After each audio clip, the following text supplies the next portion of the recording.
ಇದು ಬೆಂಗಳೂರು ಮೆಟ್ರೋ ಪ್ರಯಾಣಿಕರು ಖುಷಿ ಪಡುವ ಸುದ್ದಿ.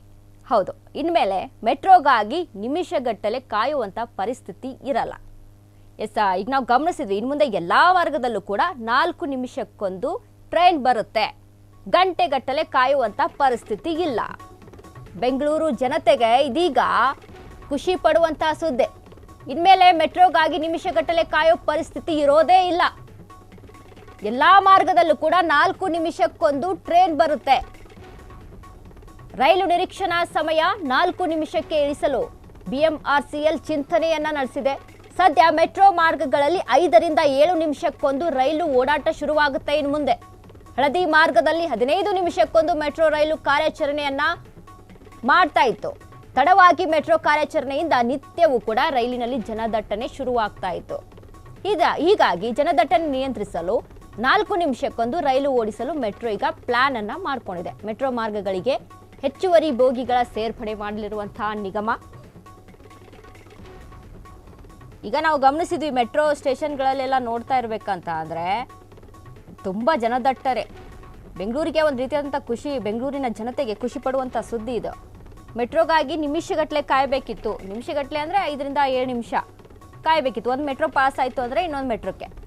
ಆದರೆ ಈಗ 4 ನಿಮಿಷದಲ್ಲಿ ಮತ್ತೊಂದು ಮೆಟ್ರೋ ಬರುತ್ತೆ. ಗಂಟೆಗಟ್ಟಲೆ ಕುತ್ಕೊಂಡು ಅಲ್ಲಿ ಕಾಯುವಂಥ ಪರಿಸ್ಥಿತಿ ಇರಲ್ಲ. ಇನ್ನೊಂದು ಹಳದಿ ಮಾರ್ಗದಲ್ಲಿ ಕೆಲವೊಂದು ಏನು ಚೇಂಜ್ ಆಗ್ತಾ ಇರುತ್ತೆ. ಹಳದಿ ಮಾರ್ಗ ಅಲ್ಲಿ ಏನು ಗ್ರೀನ್ ಮಾರ್ಗ ಮತ್ತು ಪರ್ಪಲ್ ಮಾರ್ಗ ಅಂತ ಇರುತ್ತೆ. ಸೊ ಇಲ್ಲಿ ಹಳದಿ ಮಾರ್ಗದಲ್ಲಿ 15 ನಿಮಿಷ ಕಾಯಬೇಕಾಗಿತ್ತು. ಏರಿಯಾ ಮೇಲೆ, ಅಲ್ಲಿ ರೂಟ್ ಮೇಲೆ ಡಿಪೆಂಡ್ ಆಗಿರುತ್ತೆ, ಎಷ್ಟು ದೂರ ಇದೆ ಇದ್ರ ಮೇಲೆ ಎಲ್ಲ ಗಮನಿಸಿ ಅಲ್ಲಿ ಮಾಡಿರ್ತಾರೆ. ಸೊ ಈಗ ಬಿಎಂಆರ್ಸಿಎಲ್ ಒಂದು ಹೊಸ ನಿಯಮವನ್ನು, ಇನ್ನು ಮುಂದೆ ಯಾರೂ ಕೂಡ ಗಂಟೆಗಟ್ಟಲೆ ಕಾಯುವಂಥ ಪರಿಸ್ಥಿತಿನೇ ಇಲ್ಲ.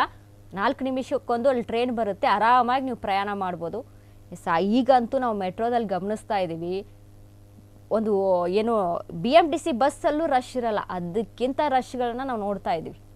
ಮೆಜೆಸ್ಟಿಕ್ಕು ಮತ್ತು ಕೆಲವೊಂದು ಏರಿಯಾಗಳಲ್ಲಿ ಹೋಗ್ಬಿಟ್ರೆ ಮೆಟ್ರೋ ಅಲ್ಲಿ ಸ್ಟೇಷನ್ ಮೆಟ್ರೋ ಒಳಗಡೆ ನೋಡೋ ಹಾಗೆ ಇಲ್ಲ ಜನದಟ್ಟಣೆಯನ್ನು. ಕೆಲವೊಂದು ಸತಿ BMTC ಬಸ್ಗಳು ಕೂಡ ಖಾಲಿಯಾಗಿರ್ತವೆ, ಆದರೆ ಮೆಟ್ರೋ ಫುಲ್ ಆಗಿರುತ್ತೆ. ಅಷ್ಟರ ಮಟ್ಟಿಗೆ ಮೆಟ್ರೋದಲ್ಲಿ ಅಲ್ಲಿ ಇನ್ಕಮ್ ಆಗಿರ್ಬೋದು, ಒಂದು ರೀತಿಯಾದಂಥ ಬೆಳವಣಿಗೆ ಹೆಚ್ಚಾಗಿದೆ. ಹೀಗಾಗಿ BMRCL ಒಂದು ಹೊಸ ನಿಯಮವನ್ನು, ಹೆಚ್ಚುವರಿ ಟ್ರೈನ್ಗಳನ್ನ ಬಿಡಬೇಕು ಅಂತ ಹೊಸ ನಿಯಮವನ್ನು ತೆಗೆದುಕೊಂಡು ಬಂದಿದೆ. ಆದರೆ ಇದು ಮುಂದೆ ಹೇಗೆ ಮತ್ತೆ ಹೊಡ್ತಾ ಬಿಡುತ್ತೆ ಅಂತ ಹೇಳೋಕ್ಕಾಗಲ್ಲ. ಇಷ್ಟು ರೈಲ್ಗಳನ್ನು ಕೊಟ್ಟಿದ್ದೀವಿ, ಇದಕ್ಕೆ ಇನ್ನೂ ಜಾಸ್ತಿ ರೇಟನ್ನು ಮಾಡ್ತೀವಿ ಅಂತ ಹೇಳಿದ್ರು ಹೇಳ್ಬೋದೇನೋ. ಯಾಕಂದರೆ ಈಗಂತರೂ ಎಲ್ಲದ್ರ ಮೇಲೂ ನಾವು ಜಾಸ್ತಿ ರೇಟನ್ನು ನೋಡ್ತಾ ಇದ್ದೀವಿ. ಒಂದು GST ಟ್ಯಾಕ್ಸು ಅಂತ ಹೇಳಿ ಜನಗಳ ಮೇಲೆ ಎಷ್ಟು ಹೊರೆಗಳು ಬೀಳ್ತಾ ಇದ್ದಾವೆ ಅಂತ. ಕೇಂದ್ರ ಸರ್ಕಾರನೂ ಆಗಿರ್ಬೋದು, ರಾಜ್ಯ ಸರ್ಕಾರನೂ ಆಗಿರ್ಬೋದು, ಎಲ್ಲಾದರೂ ಕೂಡ ಅದೇ ಹಣೆಬರ.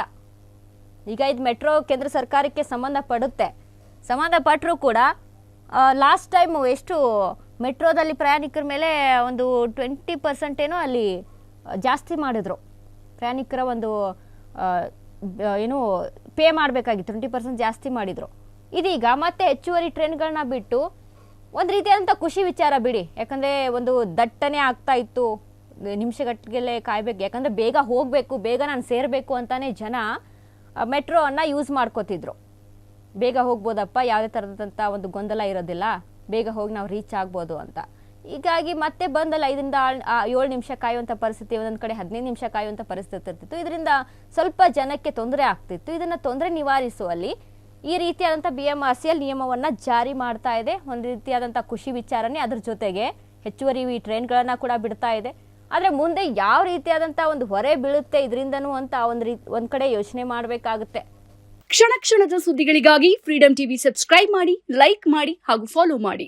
ಹೊಸ ಸುದ್ದಿಗಳ ನೋಟಿಫಿಕೇಶನ್ಗಾಗಿ ಬೆಲ್ ಐಕಾನ್ ಮೇಲೆ ಕ್ಲಿಕ್ ಮಾಡಿ.